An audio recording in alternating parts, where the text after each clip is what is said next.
Hi everyone, it's Molly from Goblin House Tarot, and today I wanted to do a little kind of a different take on playing with pairs, which is I wanted to show you guys some unlikely deck friendships, which are decks that I wouldn't necessarily have thought to pair together, but after trying them, I really like them a lot. So I've got, I think, five, yeah, I've got five different deck pairings to show you guys, and I also want to apologize for this setup right here. I still haven't decided whether or not I want to stick with this whole making a tarot channel thing or not, so I'm not committing to investing in a better setup until I decide that this is something I definitely want to stick with. So for now, my tripod is just going to be in the frame, and we're all just going to have to suffer through it. I'm sorry. I'm suffering too, please believe me. So without further ado, let's go ahead and get into it. So the first pairing that I wanted to show you guys is the Tarot of Sorts. That's this, Tarot of Sorts by Jameson, Hampton. It's a majors only deck, so I just kind of use it like an oracle. And this was a Kickstarter deck, I think, from a couple years ago. And I have paired it with the Mountain Dream Tarot by Nettles, and I really like it. I think they work really well together. I don't know what it is about these two, whether it's the fact that the Mountain Dream is kind of not monochromatic, but definitely a limited color palette, but a very distinct color palette. And the Letterpress Tarot of Sorts is also a pretty limited color palette. It's got this kind of maroon color and greens and blues and browns, and it just really seems to go really well with this Mountain Dream Tarot because those are the colors that really come through in this tarot deck as well. And as far as reading together goes, I mean, both of these decks are pretty easy readers. They're pretty clear. I mean, the Magician, we all know what that is. And the Mountain Dream Tarot, actually, while it's a photographic deck, it does follow the Rider-Waite-Smith pretty closely. And it's set up in the way that the scenes are photographed. So it's not what I would call a thinker, personally. This Majors deck does have a few extra cards as well. This one is the Race, which kind of throws me because I wonder what it would look like if I had 3D glasses on. But it's a bit that kind of double exposure effect, which is pretty cool. Also I love this Devil card. I think it's super awesome with the way it has these I don't know what you would call them, just markings, I guess, over the text and the image. I think that's really, really effective. But the Tarot of Sorts is one of my favorite. I don't have that many majors only decks, but this is definitely one of my favorites. Judgment, Wake Up. But I really find myself only using it with the Mountain Dream Tarot. We can end on the Justice card. I really like the Justice card in this deck. But yeah, it's a pairing that I really like. I think they work well together. And I hadn't thought about pairing them together until one day I really wanted to play around with the Tarot of Sorts. And since I use it like an Oracle deck, I'm going to pair it with something. And I was looking for something to pair it with, and the Mountain Dream Tarot was on my table. So I thought, well, let's give it a shot. And it worked out. I really like it.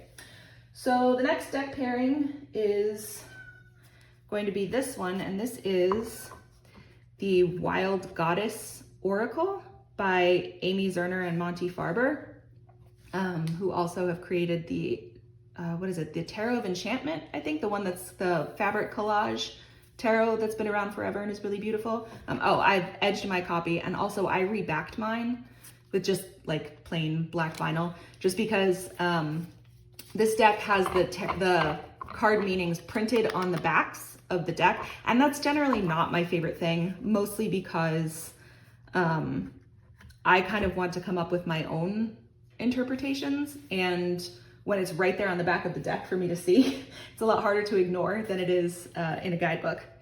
So I've paired this one with the Egorov Tarot, which is a Russian tarot deck from the 1970s. The Egorov Tarot is out of print, I'm sorry. But it's possible to still find copies. I found mine on eBay for not an insane price, which was a surprise. Actually, let me just make this stack a little more even. Okay. And I don't know what it is about the way that these decks go together for me. I think it might be because this deck has a lot of cards with black backgrounds, and this Oracle deck has a black border around it, and it just looks, to me, they look really nice together. And I always love Oracle decks that have titles like this one. This one is an Oracle deck of archetypes, like this is the Healer. That one before was the Free Spirit.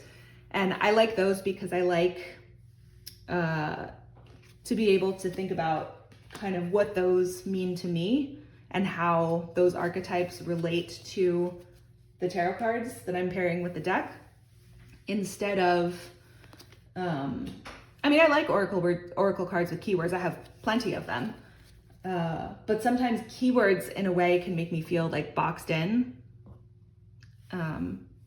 Whereas if it's just a title or an object or something, I have a lot more freedom to kind of move my brain around and think about it in a different way.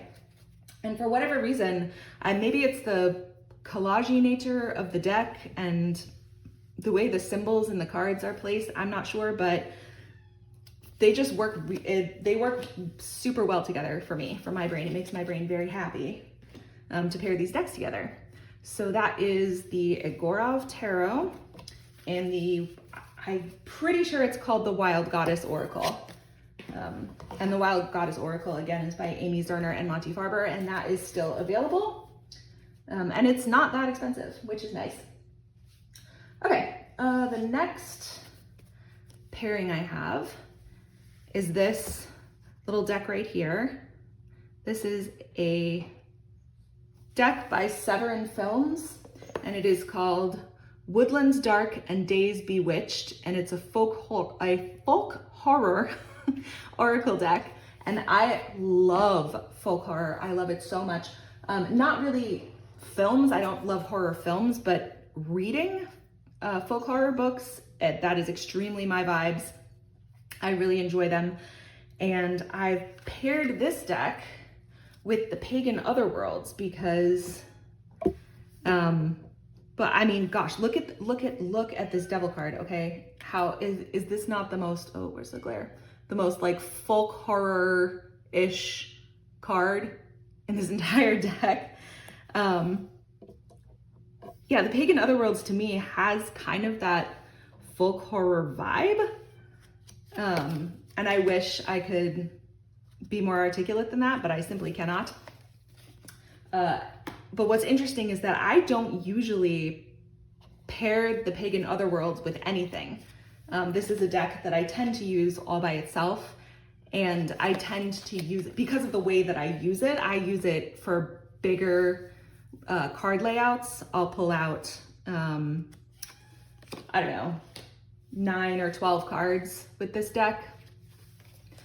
But once in a while I will pair it, and if I pair it, it's going to be with this deck, with the Woodlands Dark and Days Bewitched. And that's quite a title, and it's called that because Severin Films, I don't actually know that much about the company, but they a while ago produced a documentary by that name, Woodlands Dark and Days Bewitched. It's a 3.5 hour documentary about British folk horror films.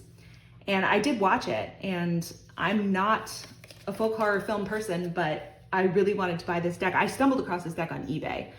It's still in print, by the way. And I watched the documentary because I wanted to kind of understand the films that they were going to use for this deck. And it was the documentary was very interesting.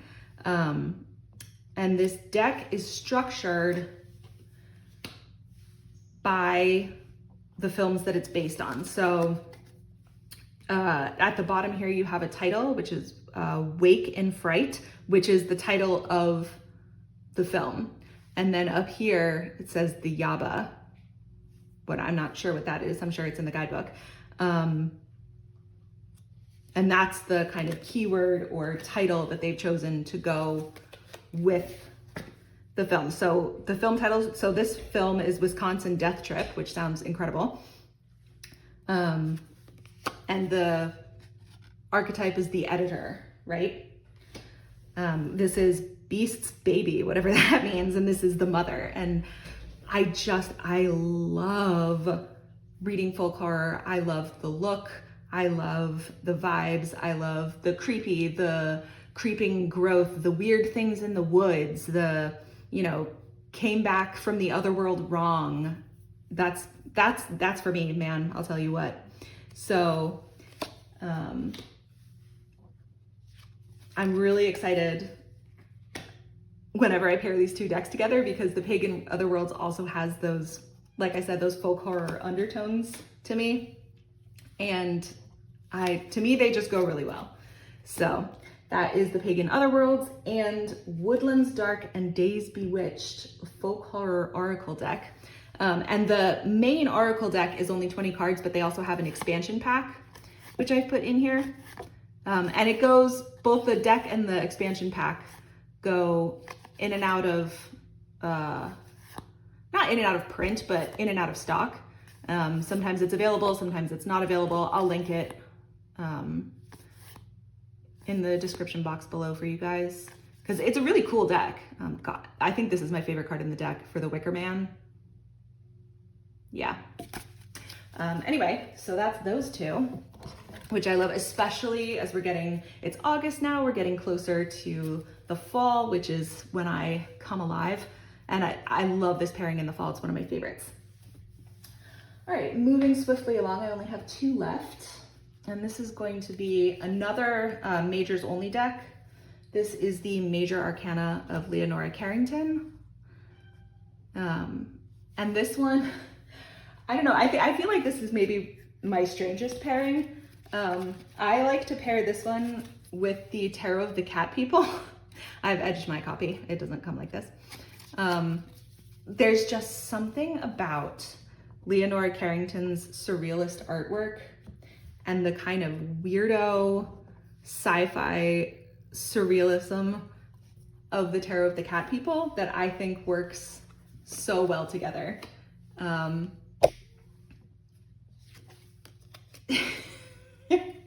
love this deck so much. I love both of these decks, but the Tarot of the Cat People is one of my favorite tarot decks. I love weirdo decks from the 80s, and this is a great one.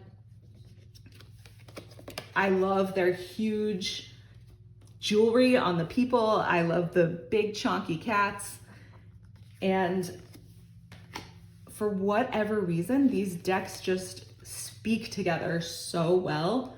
Not even in terms of reading together. I mean, they do read together well, but just the way they look together, it really works for me. I mean, so many of the colors go together well. Like, look at this purple.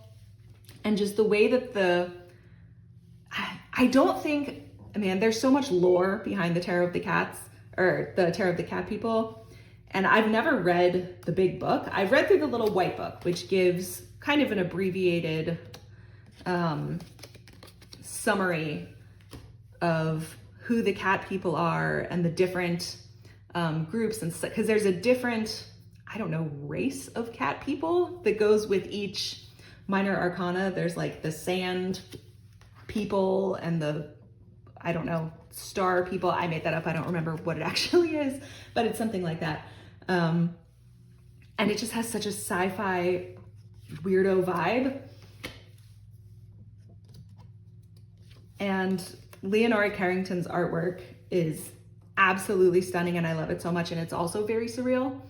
So I think they work great together. I don't know if this is to anyone else's taste, but it's definitely to mine. Big fan of this pairing. So let's do one more. Let's see, got the Chariot and the 8 of Swords and the 10 of Cups. There we go. Look at all those cats. Look at this cat. Look at this cat's face. It's so happy. I don't know, man. I love these decks together. I think they work really well. So that is the Tarot of the Cat People and the Major Arcana of Leonora Carrington. And we are down to our last pairing, you guys. This was a quick one today. And this deck, this is a deck that I don't see around a lot. And I feel like it's kind of a underrated, undersung gem. Unless a ton of people have it and use it and I just haven't noticed. And this is the Green Wheel Oracle by Danielle Barlow. And Danielle Barlow is the illustrator of the, oh shoot, what is that deck? Not Witch's Wisdom, Wisdom of the Witch, right? Is that the one in the big like purpley blue box? Is that what that's called? Wisdom of the Witch? I think that's what it's called. It's the one where the major arcana are like numbered in reverse. I had it. It didn't super work for me, so I passed it along, but I loved the artwork. And the artist for that deck has her own Oracle deck, and this is it. It's the Green Wheel Oracle by Danielle Barlow. I think you can still get it on Etsy. As far as I know, it's still in print. I'll check and leave a link for you guys. But I like to pair this deck with the Jonasa Jaus Tarot, the 5th edition, which that's the one with this color palette and this size, this kind of greeny yellow color palette. I don't know if you can hear my cat crying outside the door. He really wants to come in here, but I said, no, let's make this a little more even. There we go. And these two art styles are not necessarily one that I would immediately think to pair together, but I think they look beautiful together. You know, it's not always the same color palette, but sometimes it is. Like, look, all these greens here picking up the kind of greeny yellow in this card. This Oracle deck really, oh, there's another green heavy card. This Oracle deck has a pretty variable color palette. It's got a very wide variety of colors. Of course, I'm getting all the muted ones right now, but there are plenty of cards with like reds and blues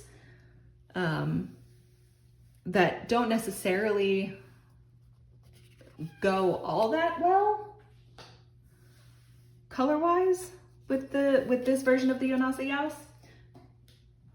But you know, I paired them together randomly one day and wound up really loving them together.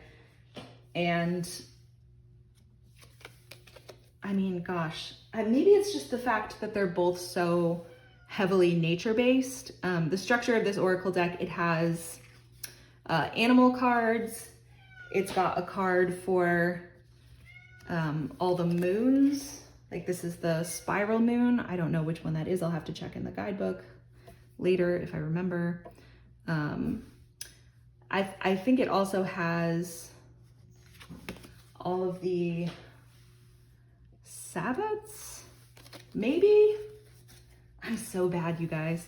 I use this deck all the time, but as you can tell, it's kind of, this edition of this deck is on like it's nice and bendy, but it's, oh, these are the backs.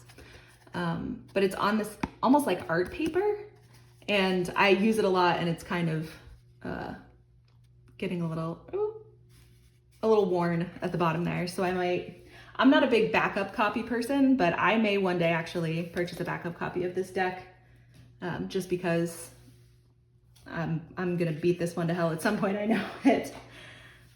Okay, here we go. This is a good example of one of the, I think this is a Sabbath card. Let me pull the guidebook out really quick. Because there's no title on this one. I have to look in the guidebook. And I have to look at the pictures. Yeah, okay, yeah, this is Beltane. Okay, so it does have all the Sabbats, and then all of the moons, and then some animals. And is that it? Yeah, that's it. Okay. Let's see. Oh, okay.